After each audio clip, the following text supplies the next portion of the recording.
Good morning students. आज हम इकाई, दहाई और सैकड़े के बारे में पढ़ेंगे।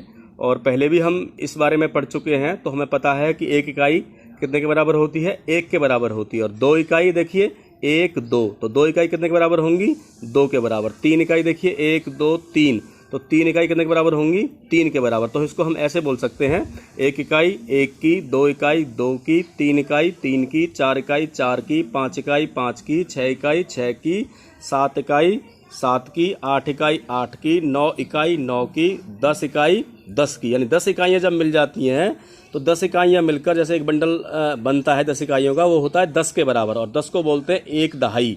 यानी 10 इकाइयाँ मिलकर बनाती हैं एक दहाई। 10 इकाइयाँ एक दहाई के बराबर होती है। तो इसको हम आगे ऐसे पढ़ते हैं कि एक दहाई 10 की, और जब दो दहाइयाँ मिल जाएंगी यानी दो बंडल मिलेंगे 10-10 के, तो कितने बनेंगे 20। और जब तीन बंडल मिलेंगे 10-10 के, 10 और 10 20 और 10 30। तो इसको ऐसे पढ़ेंगे हम, एक दहाई 10 की, दो दहाई 20 की, तीन दहाई 30 की, चार दहाई 40 की, पाँच दहाई 50 की, छः दहाई 60 की, सात दहाई 70 की, आठ दहाई 80 की, नौ दहाई 90 की, 10 दहाई 100 की। यानी 10 दहाइयाँ मिलकर कितना बनाती हैं 100। जब 10 दहाइयाँ एक बंडल में एक साथ रखी जाएंगी तो कितना बनाएंगी 100। और 100 को हम बोलते हैं एक सैकड़ा।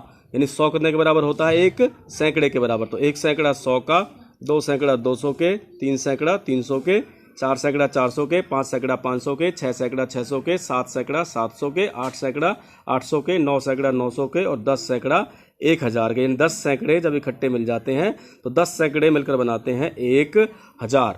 तो ऐसे ही हम सब इनको ऐसे याद करेंगे, और इनको फिर हमें जब आगे हम सवाल करेंगे इकाई दहाई सैकड़े के, तो वो सवाल हल करने में हमें आसानी हो जाएगी। और हमें पता होना चाहिए बीच बीच में, जैसे अभी हमारे सामने आएगी 5 दहाई, तो 5 दहाई का मतलब क्या होगा 50। 5 सैकड़े मतलब कितने के हो जाएंगे 500 के। तो ऐसे ही फिर जैसे हमने पढ़ा था वो सारी संख्याएं बनती हैं, फिर 2 अंकों की जो से संख्याएं बनती हैं, कि जैसे 11 है। अब 11 कैसे बनता है, हमें पता है 10 से आगे 11 आता है, तो 11 कैसे बनेगा 10 जमा 1। यानी ये 10 इकाइयाँ हो गई, 10 इकाई में एक इकाई और जोड़ेंगे तो कितना बन जाता है ये 11। तो इसमें क्या होता है कि ये पीछे वाला जो अंक होता है ये इकाई का अंक होता है, और आगे वाला जो अंक होता है वो दहाई का। यानी एक दहाई, एक दहाई कितने की होगी 10 की, तो 10 तो 10 इकाई और एक इकाई कितने की हो गई 11 है। कितने हो गए ये 11 हो गई। तो इसी प्रकार से जब 12 बनेगा तो 12 कैसे बनेगा, एक दहाई है, एक दहाई कितने की होती है 10 की, और जमा 2 इकाई कितने की हो गई ये 12। यानी ये जो पीछे वाला अंक होता है ये इकाई का अंक होता है, और आगे वाला जो अंक होता है वो दहाई का अंक होता है। ऐसे ही मान लो जैसे ये अब 24 है, 24 में क्या है, पीछे वाला अंक इकाई का और आगे वाला अंक दहाई का। तो दो दहाई कितने की होंगी 20 की, और जमा में पीछे वाली इकाई होती है, इकाई कितनी है 4, 4 इकाई 20 और 4 24। ऐसे ये है सारी टेबल, आप याद करोगे इनको और समझोगे। Thank you.